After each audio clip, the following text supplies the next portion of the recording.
Welcome to another episode of the Silver Screen Conference. I'm your host, Digimon11. With me today is Pedro's Portuguese Pokemon Platinum.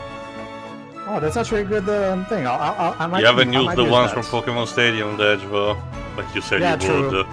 Whatever. The point is, I'm here now, and Racing far across these new frontiers. yes, I am. Jehovah's Hexagon. With his life, he fights this fear. So yeah, Jova Hexion, Jax Joran here. The Welsh cat girl, Kitsy. Hello.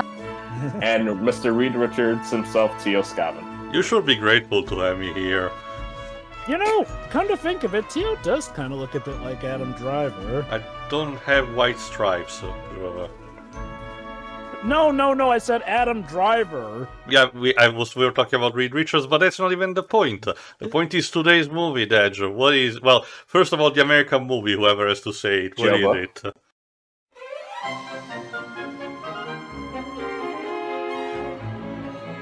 Pokemon, Giratina and the Sky Warrior.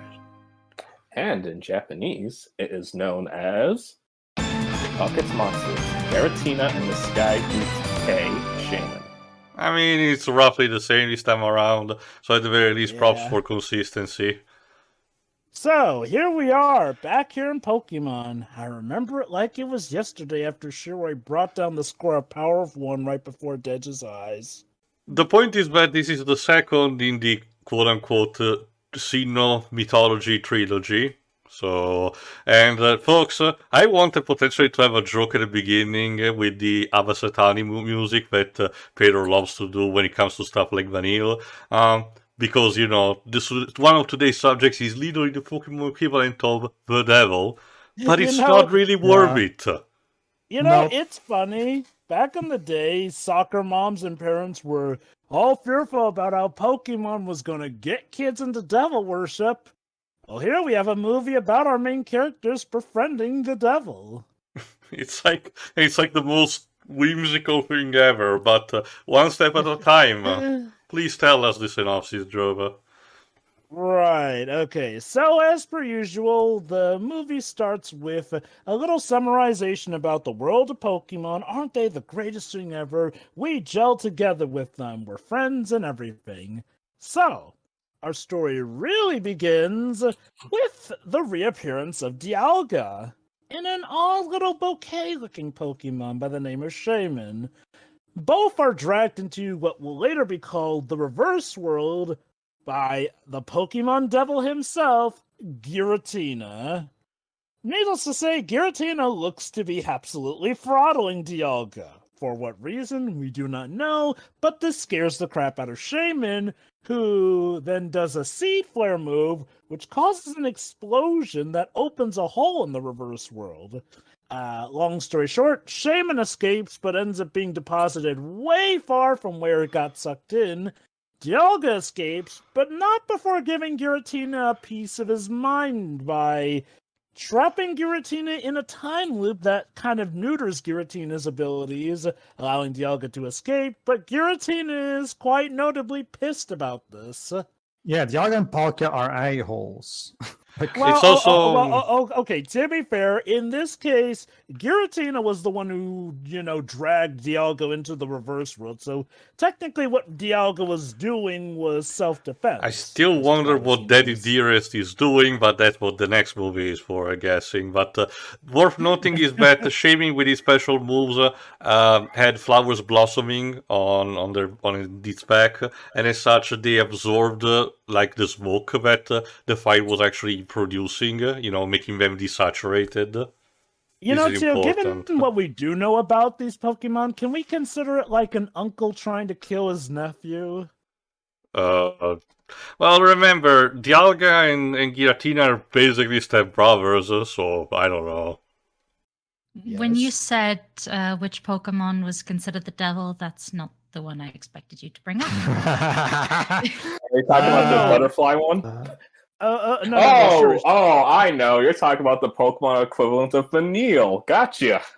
Oh my Alright, God. let's not get ahead Yeah, of ourselves. let's Carry on, see Jova. where and when Ash and the others are instead.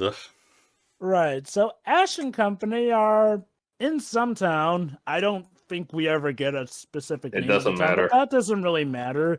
Basically, Brock's setting up a nice meal for them after educating Ash to wash his hands. Well, that Thanks, was that'll Dawn, come in actually. handy years later. No. Both Brock and Dawn actually lecture Ash about washing his hands. So then they're about to eat pancakes. Until Shaman comes about all dirtied up and starts eating them, much to their annoyance. So they corner Shaman, who in fear explodes after absorbing some of the toxins from the grill, essentially. Mm-hmm. So yes, Shaman does in fact start this movie nearly killing those that we hold near and dear beloved to us. What a starting move. I'm sure it will only improve from here. I mean, to be fair, in this moment they were scared, but yeah, I'm sure it's fine. But yeah, basically, Shaman then surprises them after they make nice with it when it begins to talk telepathically. Yep, Shaman's a mythical Pokemon who can do that in this realm. I believe Shaman is categorized as a mythical Pokemon instead of a legendary. It's the equivalent of Mew, Celebi, Girachi and the such. Fair and fine enough. It's hurt, so they take it to a Pokemon Center, where it gets healed up, despite claiming that, oh, it didn't need healing. Yeah, Shaman's a bit of a tsundere. I say that with the intent. It's one of those typical relationships where, oh, of course they don't like each other at first, but then they start to get better. Well, granted, Shaman takes a much more liking to Dawn because Dawn, of course, babies it. Whereas with Ash, well, when Ash calls it out, it blows smoke literally up his face. I admit it's kind of hilarious. You know what my favorite, because I wrote this down. When Nurse Joy describes what it is, Yeah, as this grateful Pokemon, Ash is like, it doesn't think it's grateful. I This wonder is the why. snarkiest he's I ever- wonder why he thinks that. This is Honestly- the snarkiest he's ever been in any of these movies. In a weird sense, I kind of get a kick out of the snarky back and forth between Ash and Shaman. Neither holds back, and it's kind of fabulous to watch them going at it like divas. You should be blessed to be around me. speaking of Yeah, which, Pretty much. speaking of which, who voices Shaming in the English It's dub? for for pretty kids' sure- tales. Anyway, so Shaman insists that it needs to get back for this budding festival, essentially, where it and its friends will blossom like flowers and fly away. And stop me if you heard this before, Tio, but it's over there. To be fair, it's a case where Shaming comes from over there, and as such has to take care of that once they arrive there. So fair enough. But course. unfortunately, because of having used their energy and having everything dirtied up, overall, they cannot just reach it properly because Shaming in this case is stuck in the base grass hedgehog form, which is relatively slow when it comes to locomotion. So essentially, Shaming it tells in no real gentle kind of terms to Ash and the others, dipshits, bring me there. Pretty Basically. much. So the journey begins, but little did they know Team Rocket were listening in on discussions of the mythical abilities of Shaman. So another thing to remember also, Shaman's signature move, Seed Flare, absorbs toxins, and the more toxic it is, the more the explosive blast that it released after purifying said air, essentially. So they were lucky that it just absorbed the fumes from the grill and the grill wasn't too toxic. Otherwise, yes, they might very well have been dead. However, little do they know, there's also another figure who's after Shaman, aside from Giratina. Earlier, we see what looks like essentially the Gajinka of Giratina, Zero, our main antagonist of this movie.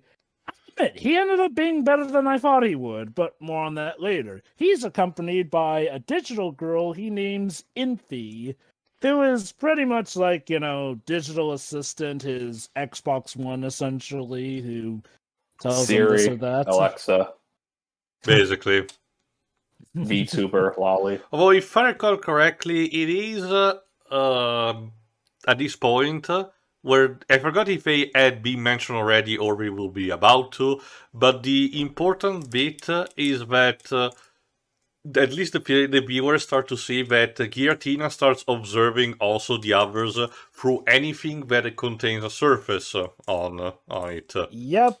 Yeah. We learn later in the movie that Giratina can essentially peer through anything that's like a mirror.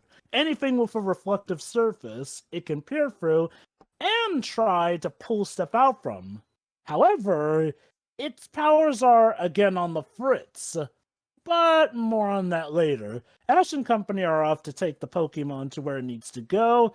Unfortunately, due to Giratina, as they enter in an entire field of artistic mirror surfaces, Shaman senses Giratina is near, and it freaks out, jumps down, only to be caught by Team Rocket, who actually finally managed to catch a Pokemon, right before getting sucked into the reverse world by Giratina. Whoops. True. Technically, they managed something, but then another Pokemon said, yeah, I'm gonna need that thing off of you, and basically took them with it. Ash and Dawn also get sucked in, leaving Brock, no. behind. He gets to essentially, stay in the wonder what's real going world. on. Yeah, there's a line in this movie where Brock is self-aware about his role in these films. Yeah. Okay. I think it's more so about his role in this film because this movie seems to make it a point that he doesn't get to do much. Whereas, I'm sorry, He never does. Even in the previous movies, he got to do more than this one. Like, ugh. Anyway, but yeah, they're sucked into the reverse world, where they meet this bearded man who we saw at the start of the movie by the name of Newton. Yeah. Get it? Newton. Yeah, Funny. I respect the hustle. Yep, Newton Graceland, who is a self-proclaimed genius, although he is legit one of the best experts on the reverse world, probably because he's been living in it for 5 years. Holy cow. He has been Robinson Crusoeing this new different strange world. And boy, oh boy, does his outfit show, too. It's tattered and everything. Thankfully, though, he's kind, nice, and willing to help him, despite Shaman literally saying right to his face that he's a weirdo. Like, okay, little shit. Again, Shaman be a sassy little lost child. Also, Newton also has a company that Pokemon that also accompanies him constantly, but I forgot specifically which one. Shieldon, I believe. Yeah. Okay. But yeah, basically, he instructs them on the nature of the reverse world. Normally, Giratina is the one protecting and is often the sole inhabitant of this world. But of course, after a little scuffle with Dialga, his powers aren't what they used to be. He can no longer go at will in between the natural world and the reverse world. And we even get a little throwback to the previous movie, which shows that the reason he was trying to nab Dialga was because of what Dialga and Palkia were doing in the last movie. And my god, I'm so glad that Ash and Dawn realized, hey, yeah, we were there for that in Alamos Town. Yes, this is that's because this movie is the second entry of the trilogy. So. Mm-hmm. I mean, it's not the first time we've seen continuity, but yes, this is quite possibly the first time that we've had such a tightly knit trilogy of movies in that regard. But yeah, basically, Giratina wanted to, I guess, clean up the mess by exterminating Dialga and Palkia. Like, I mean, don't get me wrong, dude, they are a-holes, but geez, do you ever think about maybe talking with them?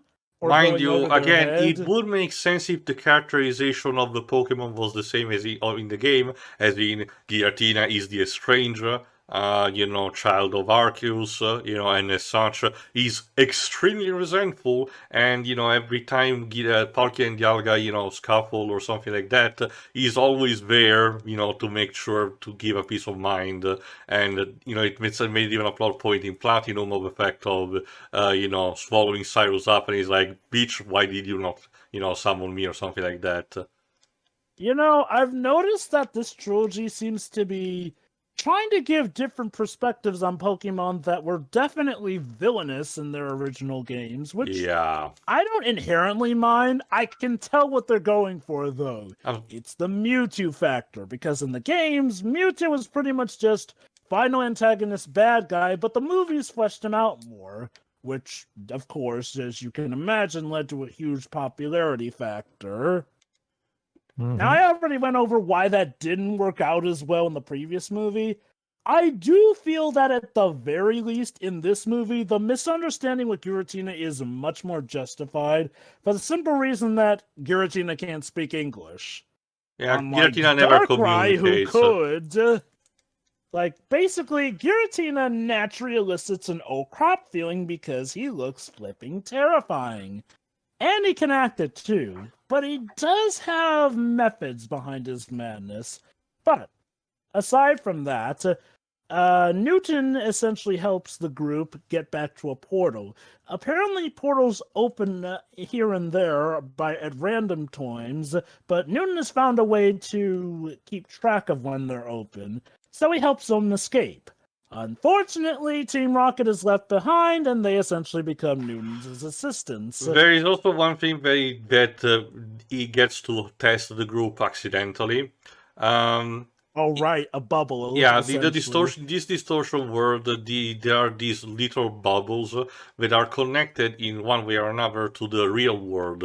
If one pops, it creates a chain reaction of more magnitude in the real world, as demonstrated where, they do Ash pop nearly once. kills Brock. Poor fucking Brock almost gets knocked out because of that. Whoops!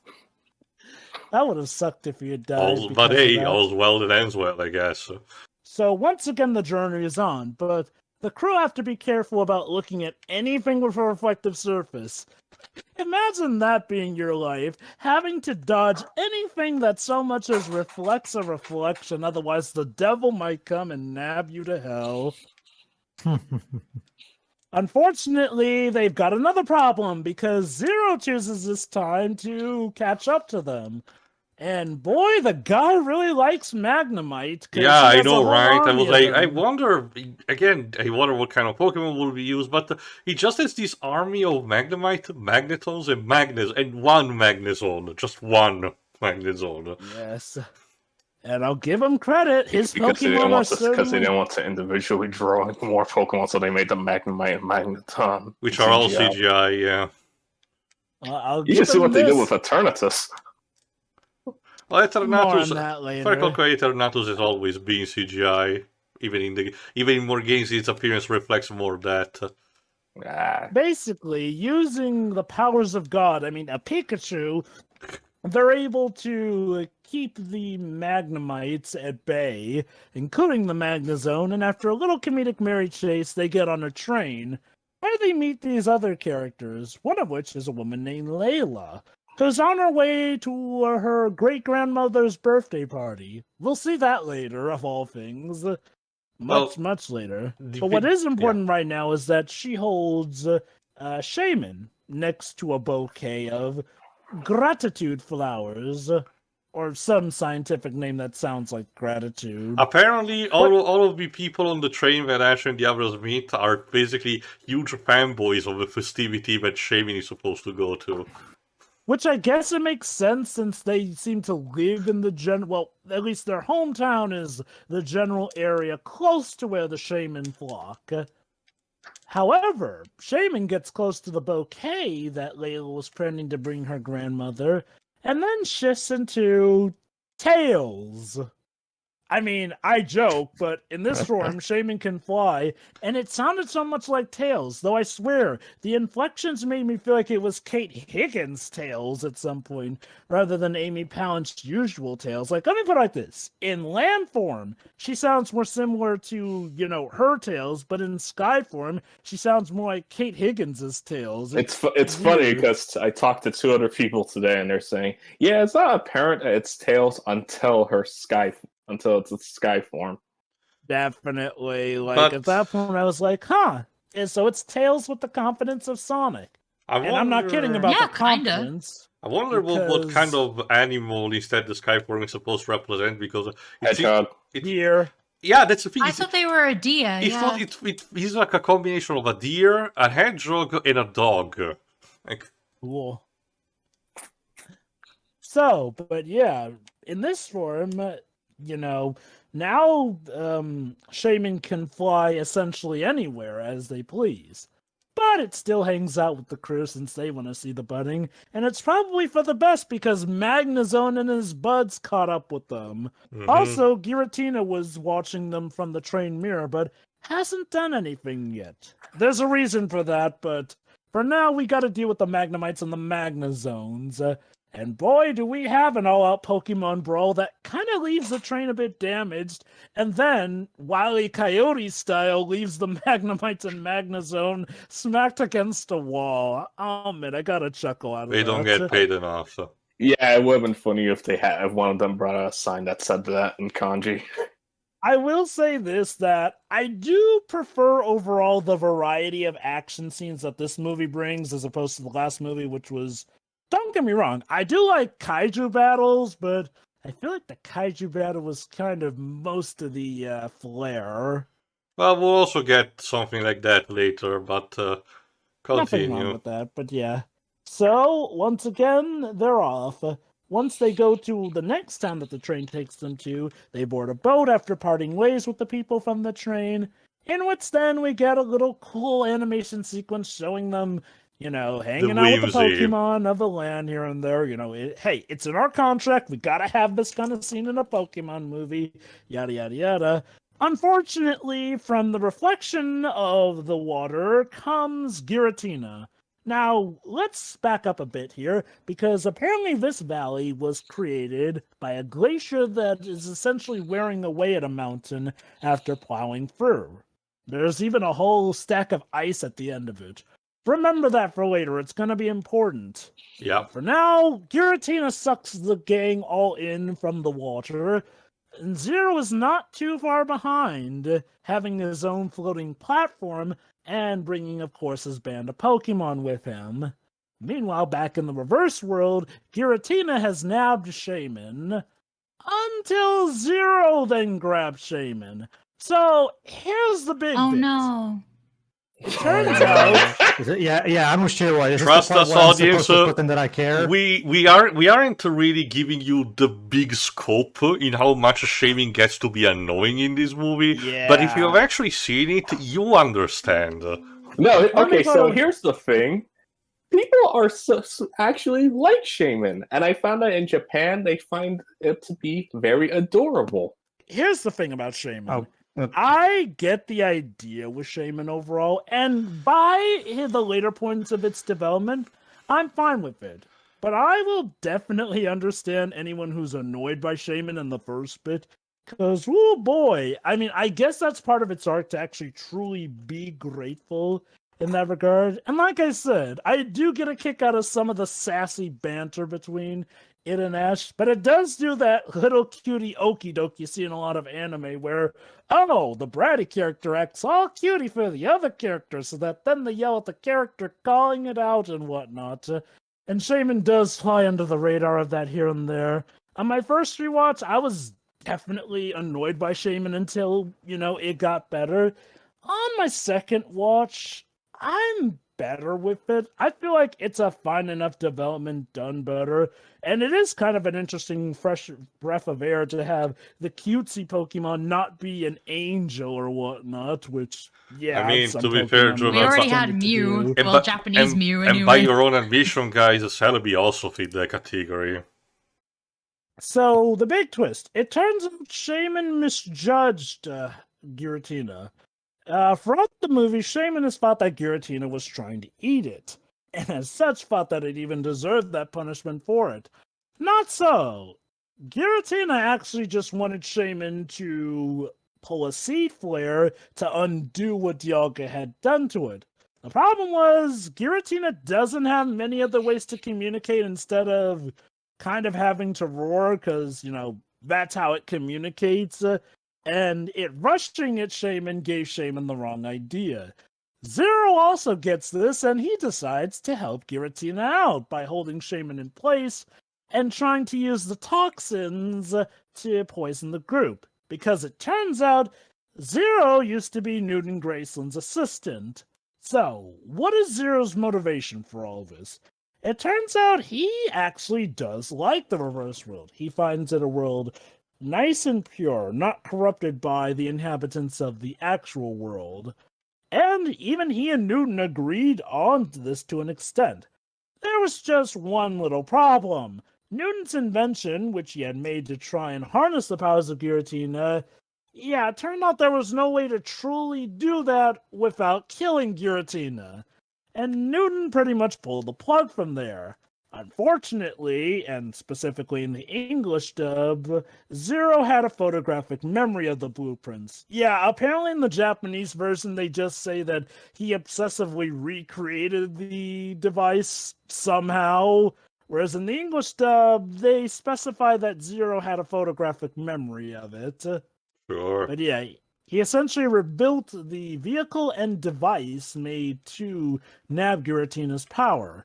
And in order to do that, he needs to bring Giratina to the real world, which Giratina does because Shaman, in trying to protect the others from the toxin... Oh, yeah, by the way, it turns out that the reverse world has been getting polluted with toxins ever since Dialga and Palkia's little duking out in the previous movie.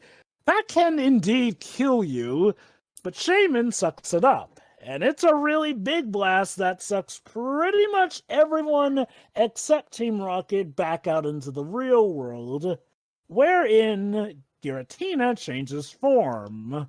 Yeah. Apparently, according to Newton, it's due to the differences of gravity there. So in this bout, Giratina finally has legs. Hooray. It's very chunky. Unfortunately, he doesn't get much time to enjoy them because then Zero nabs him and uses a device that, well, of course, starts killing him. Shaman, having realized that Giratina was never trying to eat it after Ash and company tell it, goes to the flower field to become Skyform. And this is the point where Newton decides, it's time to pretty much fix my mistakes.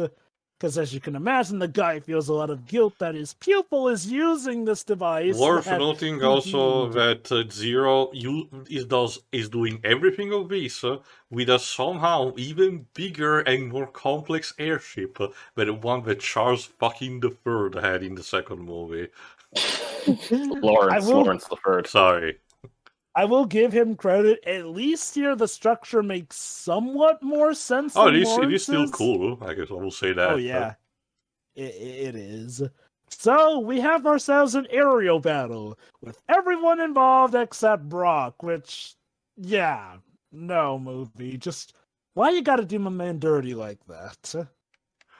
How long between this and him not being in the series anymore? I don't think much. Brock? Yeah, Brock. Don't worry. 2 more movies. Although I found one particular thing that I found was like hilarious is that while they're on the airship, Newton, Ash, and Dawn are focusing on trying to free Giratina while fighting the Magnemite family, basically. Mm-hmm. And the best thing about it is that because Newton kind of sort of fucks up, because if I recall correctly, he overloads the reactor core, when he gets back to the others, there's this moment where you think they have absolutely no plan on actually how to get back, until one of them say, oh no, there's actually this escape pod that I noticed before. They actually just used the same sky platform that they used to get up there. The way it was conveyed, it felt like originally they had no plan how to get back. Well, I found that particularly funny. Yeah. Thankfully, though, they do, and they land. Giratina, unfortunately, is weakened and can't fly properly after the ship starts to be brought down. Zero, on the other hand, enters a mecha which looks like a mechanical version of Giratina. Yeah, probably doing Mechagodzilla. Again. Zero himself looks like a human version of Giratina, especially with how he dresses. But yes, unfortunately, Giratina looks very weakened.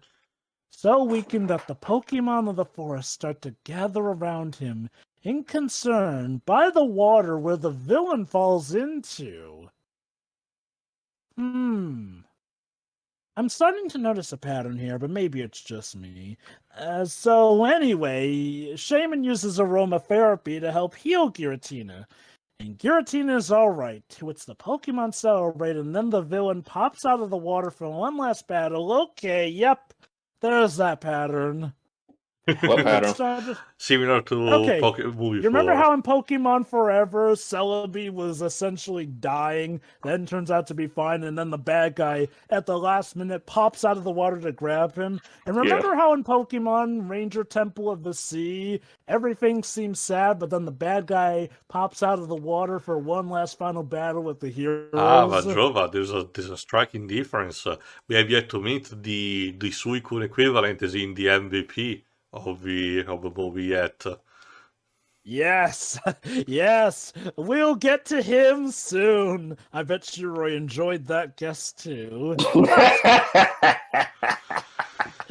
Basically, Zero has had it with the heroes and is going to shoot matters himself by cleaning up the reverse world, which will in turn destroy the real world. Kind of a bummer. So he escapes into a portal using Giratina's powers, which he sucked into his mecha, and Ash, Pikachu, and Shaman chase after him for one last battle. And I'll admit, it's a pretty good aerial battle, Ash having to use different Pokemon and a combination of moves to land damage against the mecha, while Giratina, who also falls into the portal, helps as well. Unfortunately, Zero's messing with the reverse world to clean it up causes the aforementioned glacier to start to come loose. And, oh boy, it's not a pretty sight. Basically, Dawn, Brock, and the Pokemon who can use Ice-type moves to try and freeze the glacier in place, but it's not doing well. However, it turns out there is a temple nearby, and within that temple awakens the MVP. My body is ready. Himself.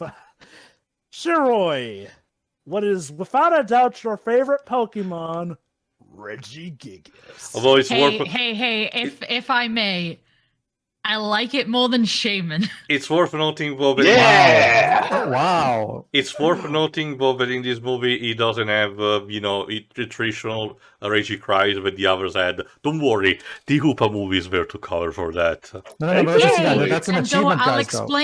I'll explain my shitting on Shaman in my final thoughts. Don't worry. No, that's the thing. That's an achievement, guys. We found a Pokemon that Shiroi dislikes more than the Reggies.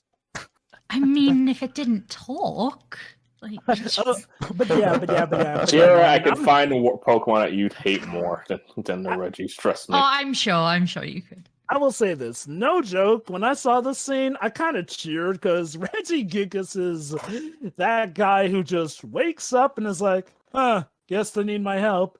And then with no doubt, no hesitation whatsoever, just gets up to do his job, which is more than can be said for a certain Sky Dragon who should be handling the storms. You can help me on this one, Dad. If I recall correctly, Regigigas was not even, mentioned or promoted in any of the posters, was he? Maybe he was in one of the trailers, but maybe he was supposed to be like one of the big surprises for the movie, essentially. I think he was in a trailer once. Okay, then. Basically, because Regigigas has the clout, he essentially directs a Mamoswine to help him hold back the glacier. And I mean physically, the fucker just plants himself there and tries to hold it there. I wonder if he's basically saying, hey, I know some of my peeps kind of held you back a few movies ago, so I figured I'd make up for it. He's got so much poise. Oh, he really does. He has the poise, he has the grace, he has absolutely no freaking face, but he still sounds cool while doing it. So, Shiroi, did this guy hurt your ears? Not really. Like I said, he doesn't have the traditional, Reggie cries that the others did so far. It's only in the Hoopa movie that he does for some reason. And like I said, it's more so they look so out of place in this universe. That's the intent. That's kind of the point of the Reggies. So, Shuri, I'm curious though, what was your reaction when you came across the big daddy of the Reggies himself? Seemed okay compared to everything else, So you didn't do an instinctive mental shriek when you noticed we were dealing with another Reggie? The first time I watched this movie, yes. The second time, no. Yeah. But yeah, while Reggie Gigas is holding the glacier in the real world, Ash and company are doing battle with Zero, and it gets incredibly heated, with Giratina being beaten down, but having to hold Zero's ship in place when Shame and Ash and company are ready to strike the final blow on the mecha. It even involves Ash having to flipping climb onto the mecha like a Shadow of Colossus game. Although Which, it doesn't actually punches physically, so that's a minus compared to the other movies. I'll give Ash credit, he's come a long way from just body checking stuff. It has been a while since he body checked something, now that I think about it. Actually.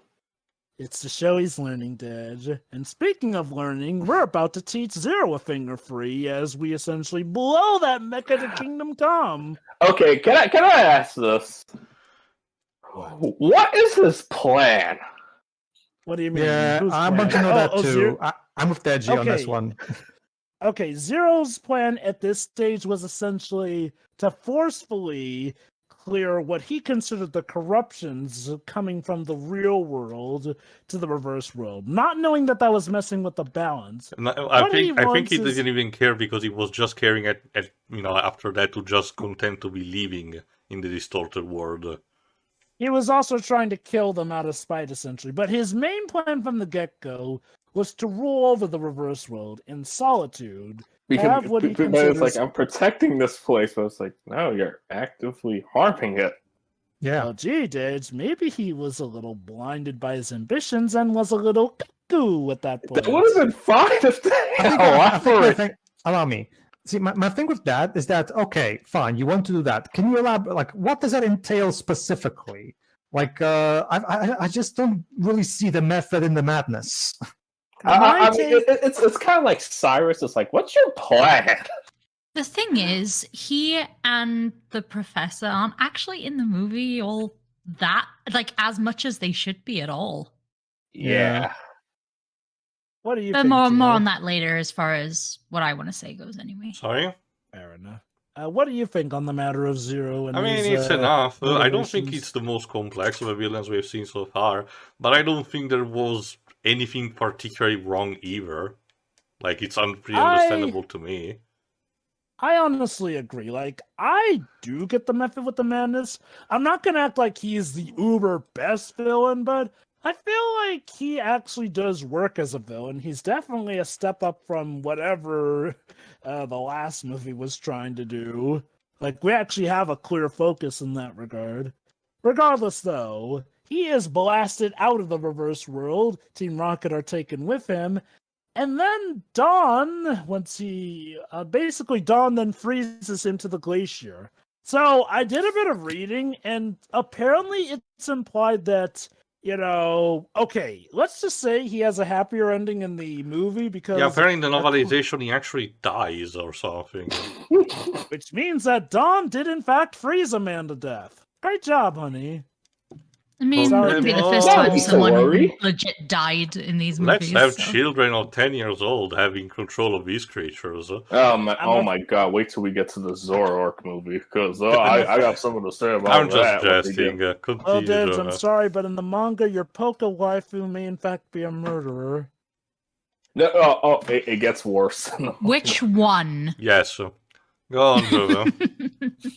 But yeah, no, Zero is frozen in there, and Giratina gives Ash and company a ride out, while also fixing the damage, which thankfully fixes the glacier. And Reggie Gigas is able to say his work was done, and he actually did Peace do up. some stuff. Pretty Yay! much, yeah. You Like, get a seriously. star. Now go away.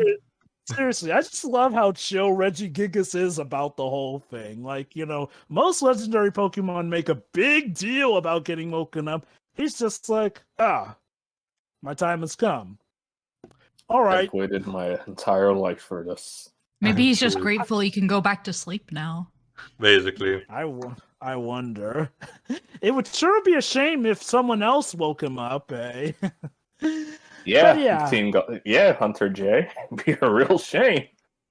The day is saved, and Shaman can finally go with its friends, to which our heroes tearfully part goodbye with it, as the majestic score sends it on its exit. And then we get a pretty good song for the credits, something about this world or something. It's a really good catchy tune. In this world.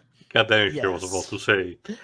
And in the credits, we get to see that birthday party that Layla was talking about with her great-grandmother, handing off the bouquet of flowers, the gratitude flowers, which, it turns out, Ashton and Brock send to their parents, waiting back at home for them. It's a nice little cue there. And yes, to people who are only following the movies after watching Gen 1, you may be a bit confused, but Brock's mother did in fact finally come back from getting that milk. Okay. Nice. She's not dead after all. Oh no. Okay, here's the thing. In the Japanese version, Brock's dad said that she left them, and it was the dub that said she was dead. Although I do like that edit because it just shows that Flint was just trying to gaslight Ash and making him feel guilty Wow. about For Brock. leaving his mom. She could be dead tomorrow, you know? Bro, Brock's parents are terrible. They are the worst parents in the entire show. That's why he always has to be a parent figure himself. Yes. Yeah. Alright, but yeah, movie's But over. yeah. We can go home. Oh wait, now. hold on. One more thing. Team Rocket, after having gotten out, unfortunately fall down the cliff and land into Regigigas' no. territory. Hilarious. To which Regigigas doesn't even stand up for blasting them. He just blasts them right from his chair like a boss. And after that, if you're watching the Japanese version, Pokemon fan art, yada yada yada, and there you go. That was the Sky Warrior. Overall, I like the development, but I definitely was more tolerable on it my second viewing than the first viewing, because Shaman can be quite a bit. Alright, So wartime, then, Dad. shall we, Dedge? All right, so it's the Go Award, which is worst character in this movie. Although, let's do something different. On the count of 3, we're all gonna say who it is. 1, 2, 3, Shaman. Shaman. Also, Dawn. I Wow, have an explanation. I think I know why. Go on. You know. Also, Tia. Sure. But anyway, worst character. This is one of those cases where, again, aside from the obvious pick where he is a Shaman, everyone else feels mostly on the same level. You can argue Brock because he doesn't do much, but technically speaking, he's not like he's doing bad things or he's completely absent. There is a level of subservience. I cannot even pick Ash because, well, as per tradition, he essentially sort of hijacks the climax, even if he's supposed to be technically more Shaman and Newton's final fight rather than his. But he's less annoying than in previous entries, so there is that. I guess by possibility I'm gonna go with Brock. I do want to elaborate that even though my answer was Shaman is, like, far from the worst Pokemon character I have ever seen. Like, okay. Yeah, why do you think it's called the Go Award? Shaman is technically the worst character to me in this movie, but that's more a case of me just saying Shaman's, like, the least good character as opposed to the character I absolutely hate. Like, because, no, I feel like Shaman's fine enough. It's just that, I find everyone else more tolerable than Shaman. But Shaman gets better, so no, I don't really think there's essentially any real bad characters in this movie. Which, again, is quite a step up from the previous movie. Well, since nobody said it, I'd like to say something about Shaman then. If no one's going to say anything more. The reason I don't like Shaman is because the primary source of the emotional investment in this movie is, of course, our friendship with Shaman. So the fact that he's an unlikable dickhead kind of makes the goodbye scene, fall flat on its ass for me.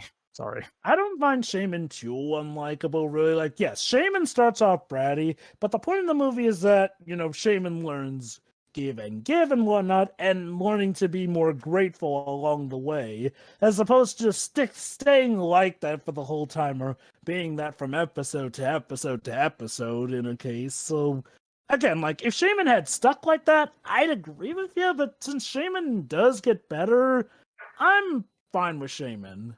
I will say this, though, it definitely is quite a bit at the start. Well, actually, Dad, you haven't Good told idea. your worst character. Oh. He said Shaman, too. Oh, I thought he... Yeah. Well, Yeah, oh, it's Shaman, because... I'll let me get into this. The whole... It feels like they want to do a character arc that's like, oh no, it's this brat, and then becomes humbled by the end, but it doesn't really feel like that. It's still the same little twerp since the beginning. Usually, whenever a Pokemon or character starts off as a dick, they're usually better at that. So I don't know what they find. It's like, it's cute, isn't it? When it does something. It's like that episode that we saw, Pedro, when Pikachu was throwing a tantrum because it wasn't getting attention. Yeah. And their explanation for it was it's adorable for making those faces. So I'm guessing that's the same mentality here. Because, like I said, some people genuinely do find Shaman to be cute in this movie. Because of its Japanese bragginess. audiences. That's because Japanese audiences are very like all you have to do is make a cutesy character in terms of its design, and Japan would practically automatically like it. Like you don't need, like Japan seems to be like they fall very easily for that. you wanted to say something about Dawn, Shiroi? Yeah, Jova mentioned earlier about Shaman being the kind of character who, just being a little shit behind everyone else's back, so everyone blames, the one character they're picking on. The thing is, everyone sees the shit Shaman is doing. This isn't like a behind the back thing. Like, they know it's happening, but they're still like, oh, Ash, you're just being mean. It's like, no, shut up. And it mostly comes from Dawn, which is why I say her, like, being the worst, second to Shaman.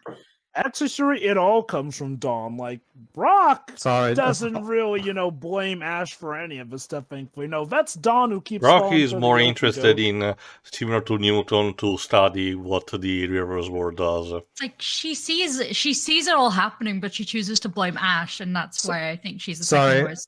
Sorry, Dej, but your wife is an enabler. Also, I need a bit of a refresher because I was checking the quote-unquote errors of the Bulbapedia page. At some point, Pikachu fights an Electrivire. I forgot when. In the intro. Okay. When they're doing that reminds me. During the intro, we get a cool cameo of Brendan Lucas battling against Lucas. Randall. Which is like, oh, that was cool. Like, okay, good to know that the actual good protagonist exists. Which one? All right, so next up is next the up, Igor, yes. Best the Mewtwo Award for favorite character. Tia, why don't you go first? Well, how can I resist? And I already made it known the secret. Gotta go with Regigigas. Like you said, it's the MVP, completely out of nowhere. Shows up, slowly goes to stop the glacier. Sure, he's not the one that actually does it ultimately, but his help is determined for the victory. Doesn't elaborate, leaves. What a Chad. And again, blows up Team Rocket without even getting up from his chair. But yes, that goes to that. Next. Sure. I don't know, actually, because Tio did indeed pick the most useful person in this movie. So, well, okay, if you want an opinion, I argue amongst say, the human, Newton is actually the more useful. I was actually going to mention him. Like, he's funny enough, he's not in the movie as much as I thought he could have been. But, yeah, the character is fun. Mm-hmm. Yeah, there we go. Next. I guess I'll go next. For me, it's a pick between Ash, Zero, or Giratina. Like, I could say Ash again, but I've said him before. I mean, Ash, again, handles this movie nice and competently. He's got some banter and lines that I find keen and cool, and it is nice that we do show he's a good, experienced trainer who knows how to think outside the box. Giratina is the Mewtwo factor, but done much better than the last movie, because Giratina has actual good intentions. We just literally cannot understand that due to the only ways that Giratina can, communicate at the time. And when it does make nice with them, it is nice and cute here. Zero, I'm actually good with him as an antagonist. He has, to me, a fine enough motivation. Again, he wants what he considers to be a purified and uncorrupted world to himself, away from the dregs of society and whatnot. But he does accept his defeat with some grace, as we see in the end credits, where Newton and Officer Jennings come to rescue him, and he accepts Newton's help.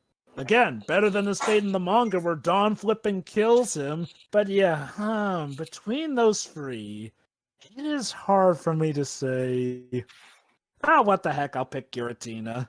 If only because Giratina does put Shaman in its place every now and then too.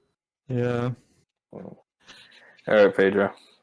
Joel already picked what I was going to pick.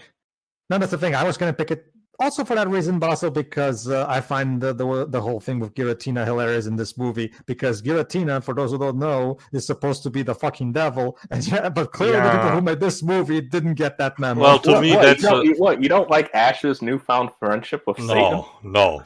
It's funny. He could literally say, "Thanks, Satan." I have to admit, I was expecting Giratina to be more, diabolical, but again, not enough to put it as a worst character, but it detracts my score. Admittedly, if you're a Dialga or a Palkia, you're screwed if you come across Giratina's place. Which, we kind of forgot to mention, Giratina's still out there in the real world hunting those guys down, so sucks to be Dialga. I mean, it's really hard for me to pick a better character because I guess I'll just go with Ash because he got shit done, and that's it. Deji. All right. Well, I could go with Dawn not beating the waifu allegations, or I could go with Piplup because he was actually doing something throughout this movie. That's right. Piplup was doing. We're still also continuing the continuity of the previous movies, but Dawn's Vaniri knows Ice Beam, and it feels so weird to me. Oh no, that was one of its first moves in the anime. I know that the Pokemon can actually learn that move. It's just not the first thing that I can think of.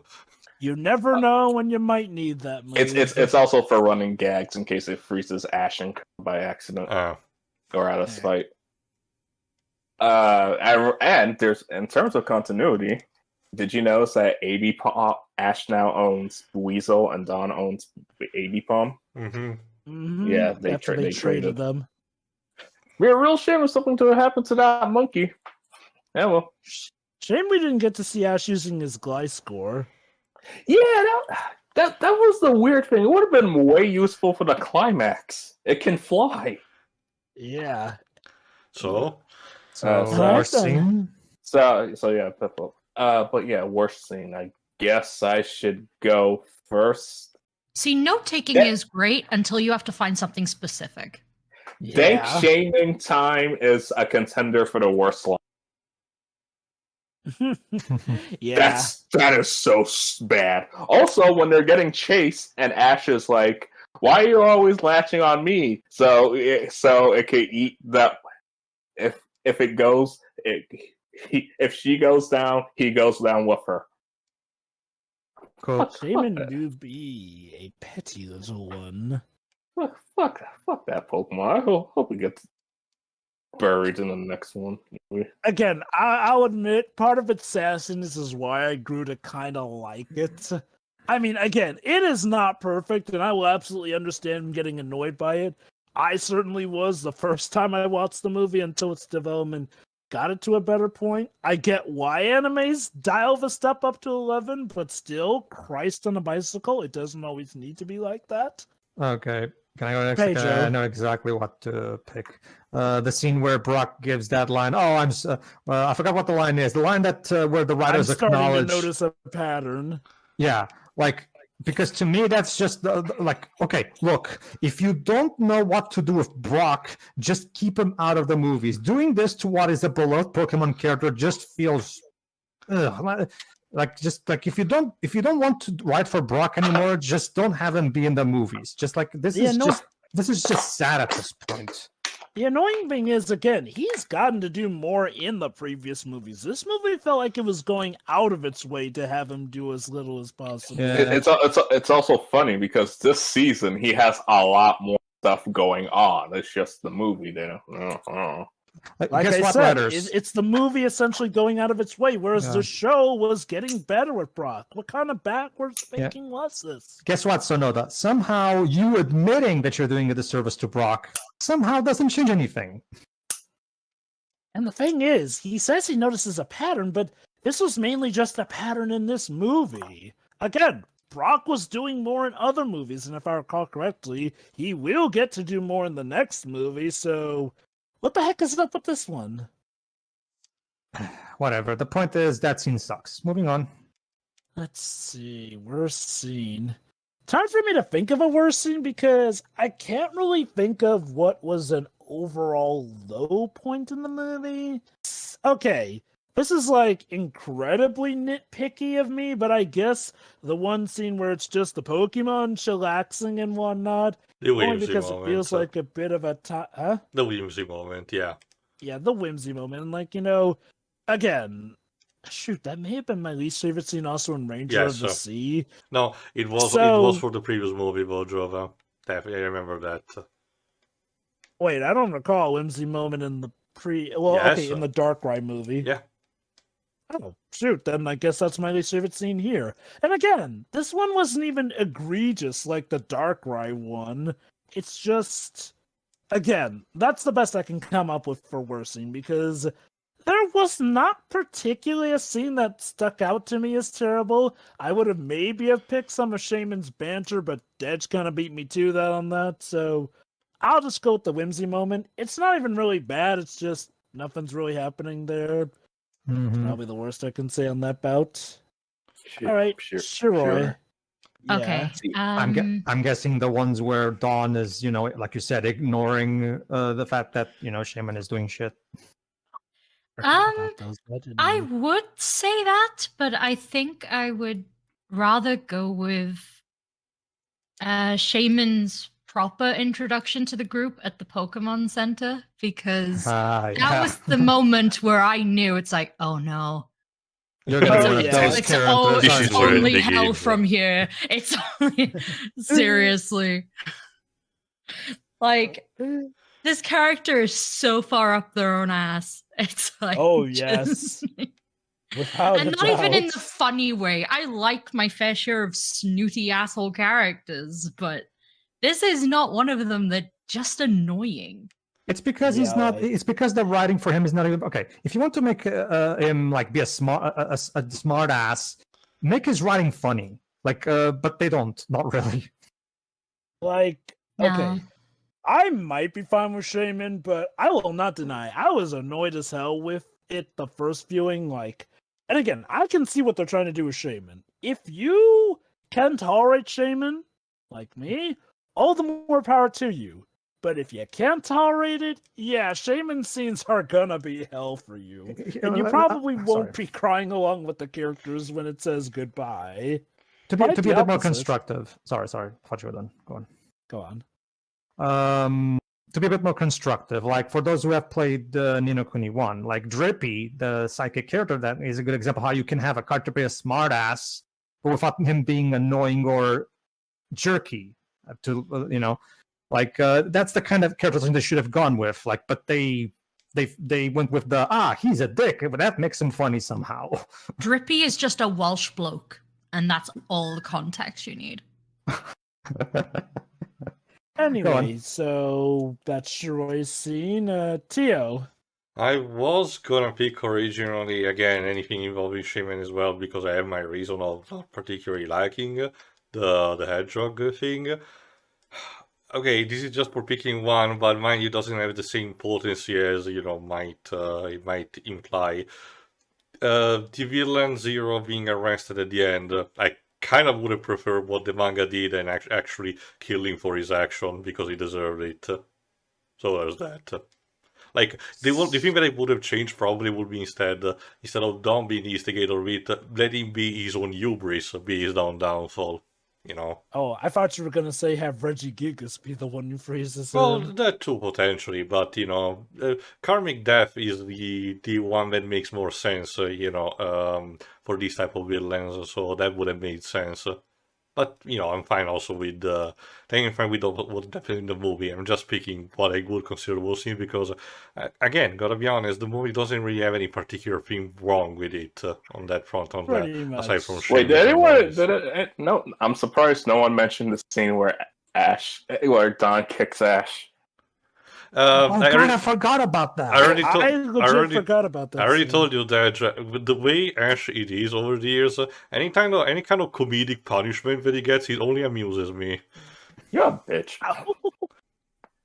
Well, whatever. Like, okay, I'm not gonna change my pick because I still hate the Brock scene more because I hate that kind of attitude on part of the writers regarding Brock. So I'm just gonna keep. But yeah, that scene also, I didn't like that scene either. Go on. Okay then. So best scene. Mm-hmm. I'll go first. For me, best scene was the final fight between Ash, Zero, Giratina, Pikachu, and the rest of Ash's Pokemon, along with Shaman. It's, again, definitely one of the better final fights in Pokemon, and it actually lets us see the trainers take on something that's sort of a Pokemon, but not actually a Pokemon. Kind of like I wish we could have done with a certain fight in Pokemon Gen 7, but who's counting? But no. It's a pretty awesome fight. It shows Ash using his Pokemon competently. We see a good back and forth between him and the bad guy, each using everything to the last drop, with a nice conclusion. And again, while this final climax is going on, Reggie Gigas is being awesome. So yeah, essentially the final battle. All right. Next, Tio. Sure, let me go next. I would have picked the again Reggie Gigas, but for the sake of giving a bit of variety, I guess I will go with the scene where the characters are first, inside the distorted world, and Newton is actually explaining how it works and everything. Not only is actually a good lecture, to give interest into this new location, but there's the constant menace of Giratina stalking them throughout, which does gives a bit of tension, all throughout. So I actually do like how it's actually constructed, and it's the more the closest we get to Giratina being in character. So there's that. Pedro. Best scene. The one where all the Pokemon are sad for the apparent death of Giratina because it's unintentionally hilarious to me because no, Satan is dead. How are we going to Pedro? So Wow, Pedro, they're all just a bunch of little Satanists. So Pedro, does this mean the soccer moms for once were actually right? It's like the No, give them attention, they'll take them off. No, I refuse to give soccer moms a single W. Also, out of principle, I will not do never. that. Also, Never. sure, it's like the woodland creatures from South Park. Yeah. all right. That's it. Like the scene where they're all crying over Giratina because if you know anything about Giratina, like Teo said, it's unintentionally hilarious. Go on. All right, Shiroi. I'm not sure what to pick because Tio already picked the one I wanted to.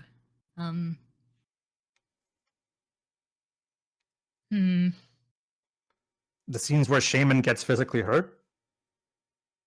Well, the thing is, those happened mostly before they started mouthing off. So I thought, oh no, poor baby, and then they started to speak, and it's like, oh.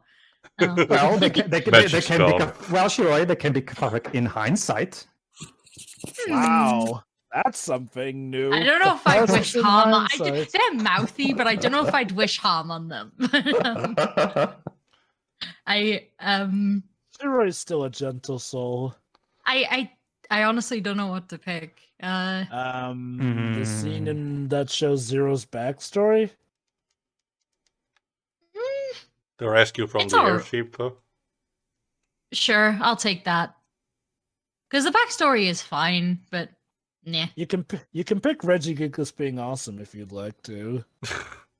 You know what? Why not? Because I like you more than Shane. Yeah. Look There you at go, that, the Reggie- guys. Look at that, guys. Shiroi's Reggie arc has finally come full circle. Yes. You call it circle. Yes. I'm calling historical This is character revisionism. development for me. See? All right. All right, that leaves Deji. Dej, I think. Yeah. Okay. You're probably gonna think I'm insane. Too late. I'm too late for that. Wait, Yeah, I mean I'm friends with You you only guys, started so thinking yeah, that now? that's my fault. The ending where Ash is crying. those Let me weren't guess. tears of sadness. Those are tears of joy that he's free They're from that little finally one. gone. Oh, thank you, Lord, he's out of my life. Let me just look It's at like the that ending Don of doesn't get season 2 mad. of Sonic X. Sonic wasn't crying because he'll miss Chris. He's crying because he's finally free. Oh God. Okay. I will say this about Shaman. I will take a million Shaman over Chris Thorndike. No, I am not taking that back. It's I been will too long take since I Shaman- saw Sonic X. Well, Okay. Let me specify. Chris Thorndike pre-season 3. Yeah, because I was about to say. Miraculously, Alright. he gets way better in season 3. So, final thoughts and score, I guess. Yeah. Let's do this. Tio, why don't you go first? Yeah, because I guess being dressed and everything. This is technically a fine movie, but I cannot, in all consciousness, like it more than the previous one, simply for the fact that outside of the actual main Pokemon character are almost completely out of character for what they are supposed to be. For a Pokemon that is supposed to be the embodiment of gratefulness, shaming what I thought we were going for was the fact that it's a novice compared to all the other shamings, which seem to be more, mature and everything. Giratina, who is supposed to be a satanic archetype, instead is treated almost as a heroic figure where you're supposed to feel sad for, which, to be fair, even in the game you're supposed to be kind of be sad for Giratina's predicament, but for completely different reasons, but whatever the fuck happened here. So while the story overall is fine, what should be the central, main protagonist are too undercooked or, not presented in good characterization for me to give it too much of a high score. So I'm sticking with a sufficient, so 6 out of 10. Alright. Alright. So, yeah. There was actually quite a bit I liked about this movie, but I'm gonna talk about Shaman first, like for a good reason though, not just again for the sake of being mean about them, but because a lot of this movie depends on how much you like Shaman, and if you don't, the movie kind of falls apart, and it really did for me because I feel like I'm not even sure why Shaman is there, honestly. I'm not sure why they couldn't just have a story about this reverse world and Allow me. It is in our contract that with each Pokemon movie, we advertise the new legendary. Also, doth alongside it be the contractually obligated mythical cutesy Pokemon to go alongside. Yeah, exactly. I mean, we could make a story focusing on the scientist and the apprentice, Shiroi, but how are we going to sell our merchandise of cutesy plushies if we don't have a cute Pokemon in this? It's also meant to tie in with the Shaman event that was released at the time.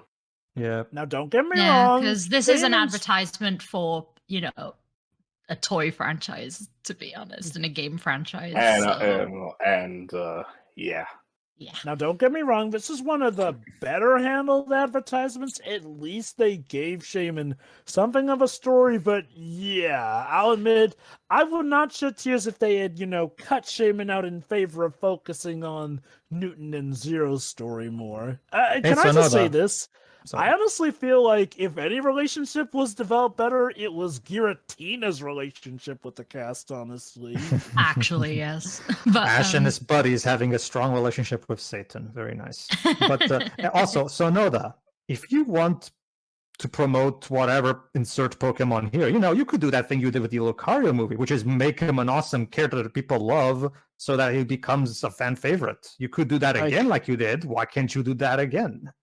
Hell, I'll admit, as a kid, I used to think Lucario was a legendary Pokemon. Let me remind everybody that this movie is once again written by Hideki Sonoda and directed by Kuniko Uyama, the same people who gave us the Lucario movie. How these guys can't just repeat that quality in a more consistent way is baffling to me. The Shaman Fetch quest really doesn't matter other than it almost feels like a circumstance thing, because we could have developed the relationship with the apprentice and the professor.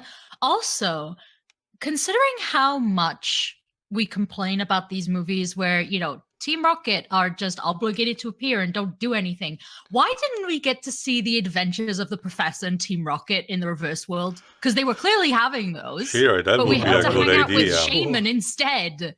Like, no. Can we cut to that lot, please, instead? Shaman is what ties us to Giratina in the plot, essentially.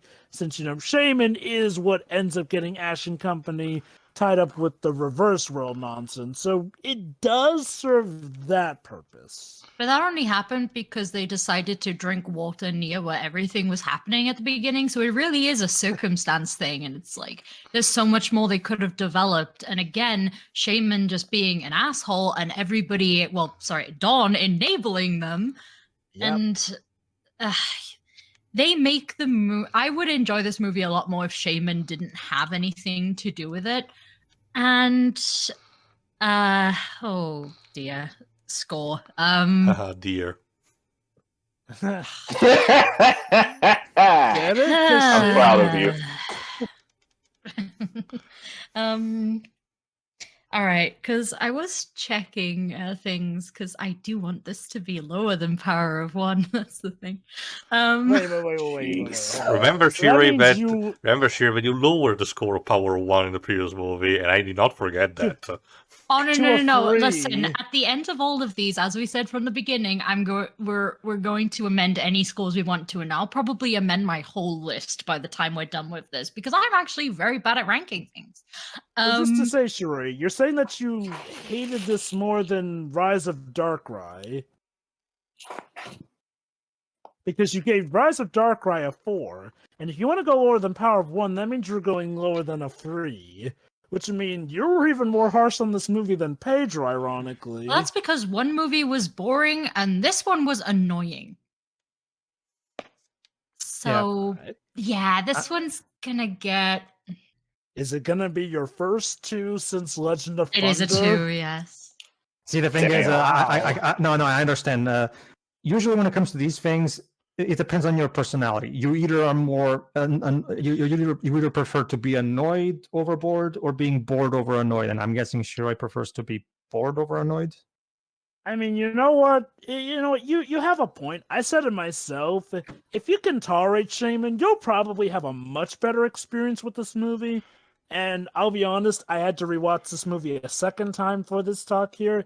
If I'd been going off of just like my first major watch in a while, I might have docked points for Shaman too as well. So I feel like it's just like a good third of the movie is dedicated to Shaman and Ash having shouting matches, and it's kind of unpleasant to listen to. So that's a big reason for the score. It's like Shaman was not necessary. I don't care how cute they are; they suck. So yeah, this one gets a 2. Bloody hell! Yeah, the movie is not particularly great. Normally, I would give this a 5 out of 10 for being an average as fuck movie, but with nothing offensive to it, it's just whatever. But yeah, the everything involving Shaman really drags down the movie because it makes the final emotional farewells fall so fucking flat on its face. I mean, it's not Pokemon Heroes level of I don't give a shit. Oh my god. But yeah, it still has that. It has the same problem on principle. Like they because because unlike God, what's his name, the blue Pokemon from Heroes. I'm genuinely Oh, hey, sure. Latios. That's it, Latios. When Latios, at least Shaman Hitavir is an actual character, not a good character in my opinion, but at least he's a character. Latios wasn't even that. Latios was just there. So at that falls still more flat. The point is, as a result, it gets a 4 out of 10 for being an average movie that can't even get its average. Yes. That's the same score you gave Heroes. Huh. You gave it a 4? Yes, he gave Heroes a 4. Okay. No, this movie. Okay, can I give this a 4.5? I mean, sure. All right, sure. It's your score. Do whatever you want. Yes, take it out for dinner. Yes, 4.5. Shaman sucks. Java. Okay, I'm probably going to be the odd man out here, but I actually do still like this better than Rise of Darkrai. Again, this might have to do with me being better prepared to handle Shaman than I was the first time, because, okay, I do feel that Shaman is relatively fine by the end. It has an arc, it gets better, it's thankfully less bratty, and I'll admit, the second time watching around, I did get a bit of a chuckle at the back and forth. That being said, this is better than Rise of Darkrai. Yes, it has arguably a much better thought out, calm, and rather simple plot that's easier to follow than what was going on in Rise of Darkrai. It is not nearly as dumb as Rise of Darkrai was with trying to hide the mystery of who's really the good guy Pokemon, because, no. All Darkrai had to do was just say enough words to them in English rather than just go away. Instead of the Mothra screams. And all that. That being said, I might have given this an 8 out of 10. Wow. But no, because I'll be honest, the movie doesn't particularly do anything egregiously wrong for the most part, so it feels like overall it's a legit good movie, but the Shaman bits. Even though I am better conditioned with Shaman and don't absolutely hate Shaman, I will not deny, in hindsight, Shaman is also the biggest detriment of the movie plot-wise. Sure, yes, Shaman's got its little frolicky thing going about here. That is, the least to do with the actual trilogy of these movies, and, I get it, Shaman has an arc, and as is per usual, we gotta feel sad that the Pokemon's going. Even though I'm okay with Shaman, I will not deny that I still kind of cheer a bit whenever we finally say goodbye to Shaman, because Shaman is a dick. And not just to Ash, but also to Giratina. Shaman's all well, Giratina deserves this for trying to eat me. But it turns out it misjudged Giratina. Again, to be fair, from its perspective, I kind of get that. But actually knowing the truth kind of does make it a bit more annoying in hindsight. But the thing is, also, while Shaman is the biggest problem, outside of Shaman, the movie doesn't really do anything particularly wrong. As is per usual, the animation is good, the music is good. Again, the action scenes are pretty good, and it has one of my favorite final battles in the Pokemon movies, so no, this movie does a lot right. But the stuff it does wrong is what drags it down. Now again, I have done my best to keep my scores as consistent as possible. I don't recall if I've ever had to alter any of my scores or whatnot. Generally speaking, the way I look at it, this movie for the most part doesn't do stuff wrong. but it does do enough wrong that definitely keeps it from me giving it like a great or outstanding score. That being said, it still is better than Rise of Darkrai, which, again, for me, a 5 or 6 is essentially average, which Rise of Darkrai was. I'm going to say that this movie evens out to being good, but just good. So I'm going to give it a 7 out of 10. Edge, you're next. So, I genuinely like this movie. I was prepared to hate it if I was going to be miserable, but I had a lot of fun. Yes, Shaman does suck. But Ash calling it out, him actively getting annoyed, and his snark towards this actually makes up for it. Doesn't make up for Shaman as a character, but makes up for the... it balances it out. Yes. I do appreciate the action. I think this movie is genuinely funny at times. Mm-hmm. The villain is lame, and the motivation is also lame, but I don't know. I feel like I've dealt with this franchise having some really incredibly stupid villains. Team Aqua and Team Magma.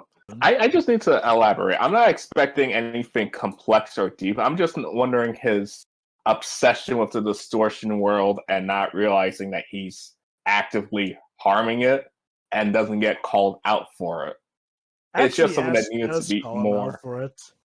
It just something needed more meat on its bones to elaborate more, especially since why would Newton make that machine?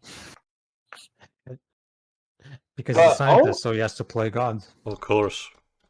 Again, to Newton's credit, he didn't know at first it was going to kill Giratina, and as soon as he did find out, he deleted the files. Mm-hmm. But overall, I'm going to give this a 7 because, again, I still liked it for what it was. So you and me are on the same wavelength. Yeah, that's weird, because I was dead set saying, oh, I like this 7. But... so I was just like, uh-oh, is this going to be another Pokemon 2000 situation? I guess it kind of did, only even more extreme, because Shiroi was out for blood this time. Well, when is she not? I'd say Splatoon, but that would be a heckin' lie. Must be Celtic blood. I mean, Nintendo did make the mistake of having a ketchup versus mayo Splatfest. That, oh boy. That was the worst thing you could have done, you know that. Yeah.